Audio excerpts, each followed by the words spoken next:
Halo semuanya, selamat datang di Sound Smokers, channel tontonan favorit mas-mas insomnia sambil nunggu sahur. Halo coy, apa kabar? Kali ini gue bakal nemenin kalian lagi nih dengan film unik bergenre fantasi horor yang berjudul The Mortuary Collection atau koleksi kamar mayat, entahlah. Jadi film ini menceritakan tentang sebuah mbah-mbah dan mbak-mbak cantik yang bercerita tentang cerita-cerita horor di dalamnya. Dan ceritanya nggak cuma horor tapi jadi beberapa cerita ada dalam satu film ini. Keren sih memang. Ya udah deh, daripada penasaran gimana, langsung aja kita mulai dan intro.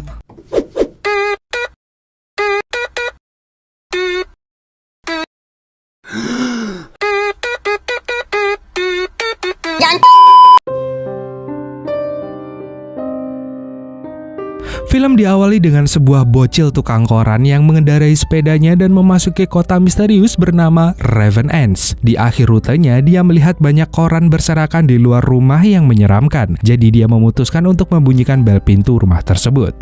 Dia mengintip melalui lubang surat dan memfotonya. Namun tiba-tiba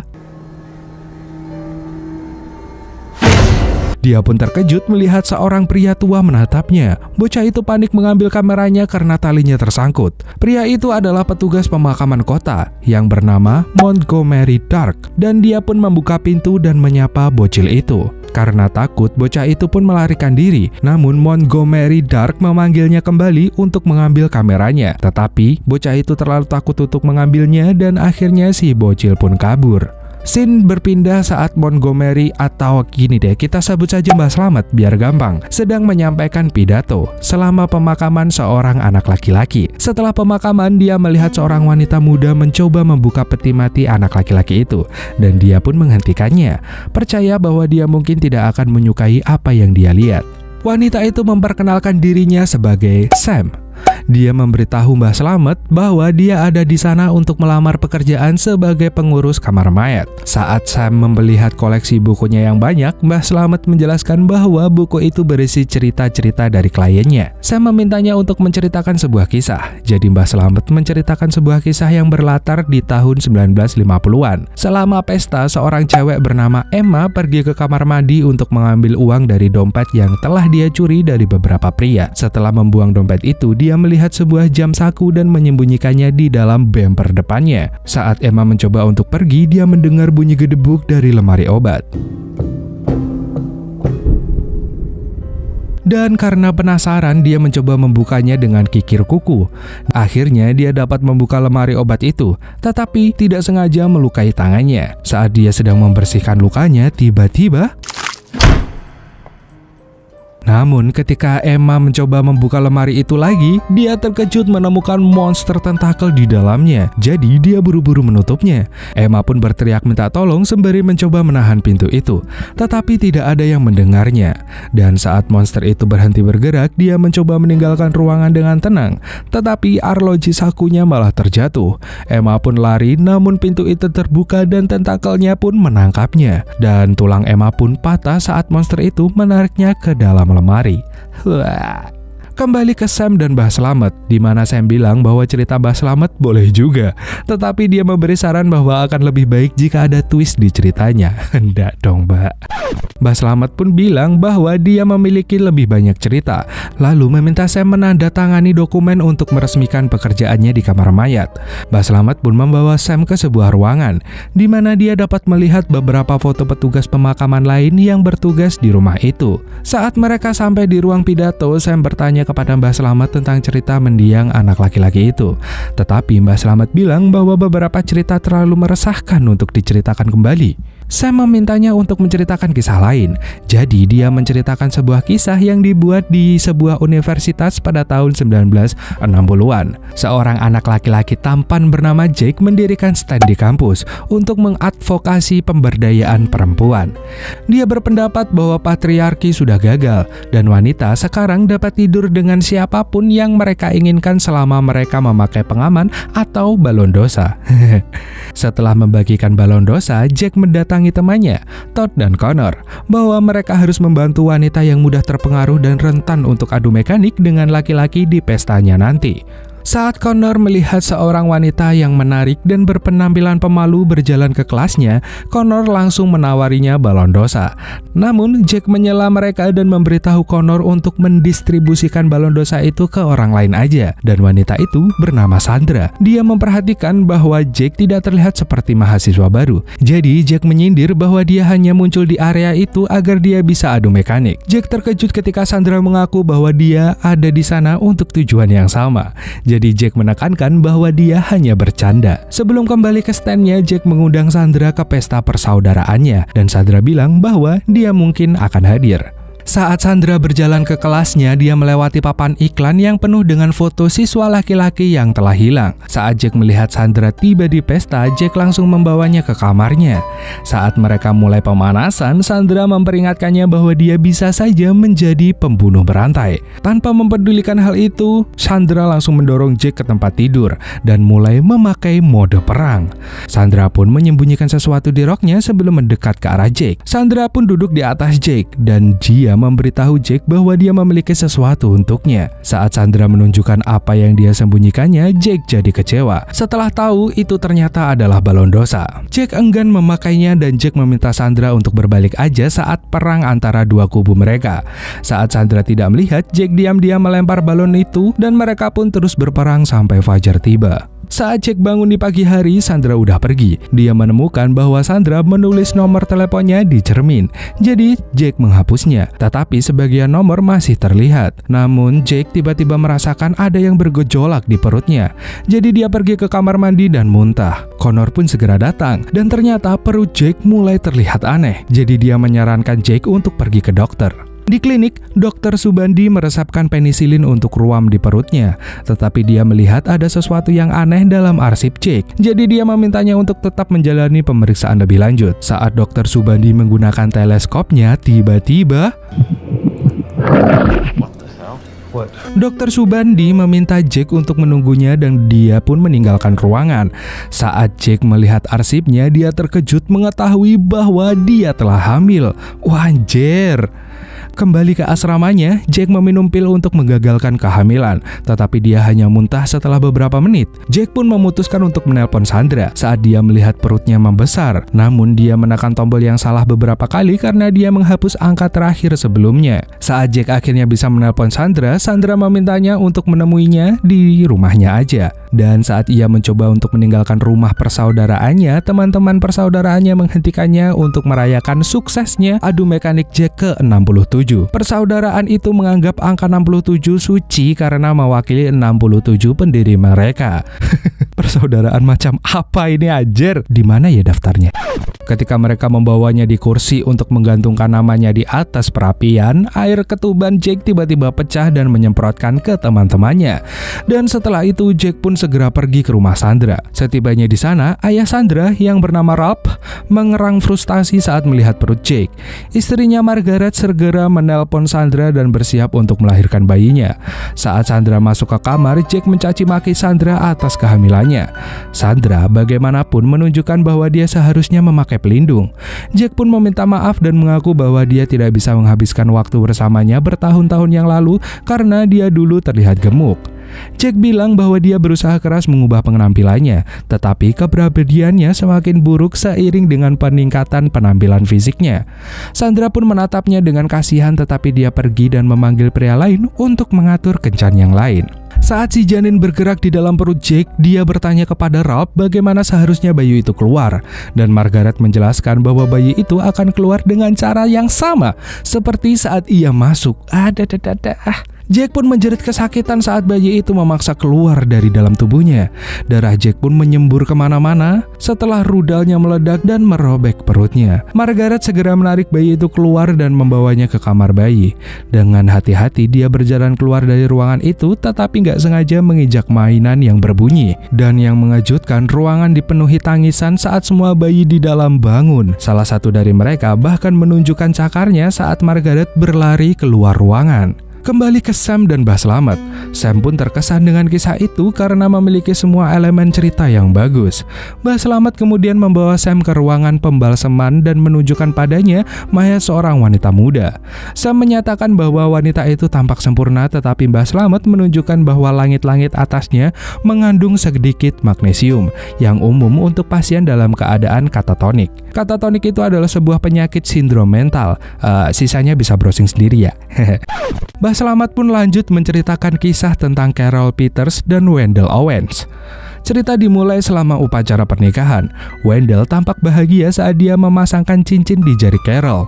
Namun gereja tiba-tiba menjadi gelap dan Carol mulai bernafas berat. Setelah pendeta bertanya apakah dia bersumpah untuk mencintai Wendell sampai mereka mati. Dan tiba-tiba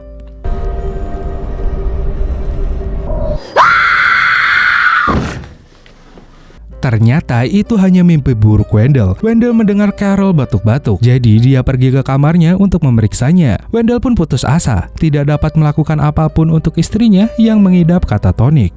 Ketika Wendell kembali dari toko pada suatu malam, Bu Avery memperhatikan semua makanan yang dibeli Wendell dan membual tentang makanan yang dia makan saat dia pergi berlayar.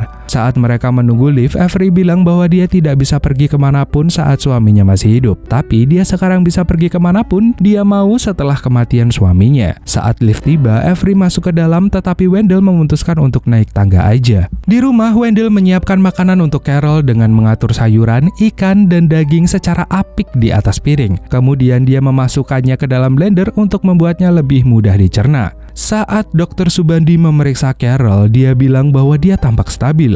Wendell bertanya berapa lama lagi dia akan hidup, dan Dr. Subandi bilang bahwa Carol akan bertahan selama 1 tahun lagi. Wendell pun khawatir dia tidak bisa membuatnya tetap hidup selama 1 tahun lagi karena tagihannya mulai membengkak. Dr. Subandi memutuskan untuk memberinya obat pereda nyeri dan mengisyaratkan bahwa Carol bisa meninggoy jika dia minum 2 pil atau lebih. Namun Wendell gagal paham dengan maksud Dr. Subandi. Jadi dokter menjelaskan bahwa zat tersebut tidak meninggalkan jejak dan tidak mungkin untuk menentukan apakah Carol mengkonsumsi terlalu banyak atau tidak. Dan akhirnya malam itu Wendell berdandan untuk makan malam dengan cahaya lilin bersama Carol dan memberinya patung kelinci Arktik. Dia meminta Carol untuk menunjukkan padanya tanda bahwa dia sadar, tetapi dia hanya diam dengan tatapan kosong. Wendell pun memukul meja dengan frustasi karena tidak direspon. Dia pun mencampurkan pil ke dalam makanan Carol dan memberinya makan. Namun Carol tiba-tiba meraih lengannya. Wendell menyadari bahwa dia mungkin responsif, jadi dia segera melepaskan pengekangnya dan memompa perutnya. Wendell merasa lega setelah melihat muntahannya, tetapi kepalanya jatuh di meja saat dia melepaskannya. Wendell mengangkat kepalanya dan menemukan bahwa Carol sudah dibawa touring sama malaikat. Wendell menghubungi Dr. Subandi untuk meminta bantuan, tetapi Dr. Subandi hanya menyuruhnya untuk membuang tubuh Carol ke laut aja. Wendell memasukkan tubuh Carol di dalam kotak, tetapi dia tidak muat. Jadi Wendell memutuskan untuk memotongnya aja. Saat dia mulai memotong pahanya, Carol tiba-tiba meraihnya dan berteriak. Carol berhenti bergerak saat Wendell menarik patung itu dari kepalanya. Wendell pun akhirnya berhasil merajang tubuhnya dan memasukkannya ke dalam kotak. Saat dia mendorong bagasi ke dalam lift, seorang pria menyuruhnya menahan lift. Tapi Wendell menolak untuk menunggu, jadi dia memaksa menutup pintu dan meremukan tangan tetangganya itu. Lift segera mulai bergerak, tetapi tiba-tiba berhenti sebelum mencapai lantai dasar. Saat Wendell mencoba membuka pintu, Nyonya Avery datang untuk menawarkan untuk menelpon polisi. Wendell menghentikannya dan mengatakan lift mungkin akan segera bergerak lagi. Tetapi Ibu Avery tetap bersikeras untuk menelpon polisi.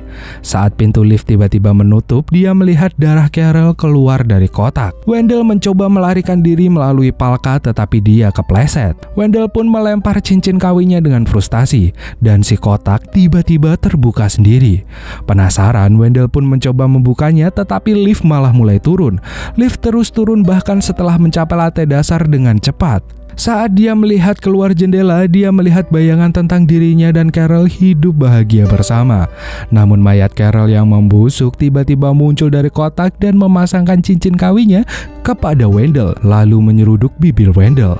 Dan saat lift terbuka, polisi menemukan Wendell sedang duduk di lantai membacakan janji pernikahannya sambil memegang album pernikahannya. Mbah Selamat memberitahu Sam bahwa Wendell jadi gila dan dimasukkan ke Crucible Mental Elysium, rumah sakit jiwa yang kejam dan mengerikan. Lanjut, Mbah Selamat membawa Sam ke ruang bawah tanah. Sam mengeluh bahwa ceritanya dapat diprediksi karena temanya selalu melibatkan orang yang membayar harga yang mengerikan untuk dosa-dosa mereka. Mbah Selamat menekankan bahwa ini adalah pesan yang tak lekang oleh waktu, karena tidak ada perbuatan jahat yang luput dari hukuman. Wedeo. Saat Mbah Selamat mendorong peti mati bocah itu ke dalam ruang kremasi, Sam menghentikannya dan mengaku bahwa dia tidak benar-benar melamar pekerjaan. Dia mengungkapkan bahwa dia ada di sana untuk melihat bocah itu, yang bernama Logan, karena kesalahan Sam lah yang membuat bocil itu meninggoy. Sam memohon kepada Mbah Selamat untuk mengizinkannya melihat bocah itu untuk terakhir kalinya. Jadi dia membuka peti mati untuknya. Sam pun melanjutkan untuk memberitahu Mbah Selamat tentang malam sebelum Logan meninggoy. Saat Sam mengasuh Logan, dia menonton film berjudul The Babysitter Murder. Saat dia pergi ke dapur, Sam melihat pesan di mesin penjawab telepon. Dr. Subandi dan istrinya yang bernama Debra memberitahu Sam bahwa mereka mungkin akan pulang terlambat. Jadi mereka menginstruksikannya untuk memastikan Logan sudah tidur. Sebelum menutup telepon, mereka memberitahu Sam untuk menyiapkan sesuatu untuk dimakan jika dia lapar. Setelah memeriksa Logan, Sam menyalakan radio dan menyiapkan makanan. Sementara itu, seorang reporter menyela film untuk memberitahu penduduk bahwa terjadi kerusuhan di rumah sakit jiwa.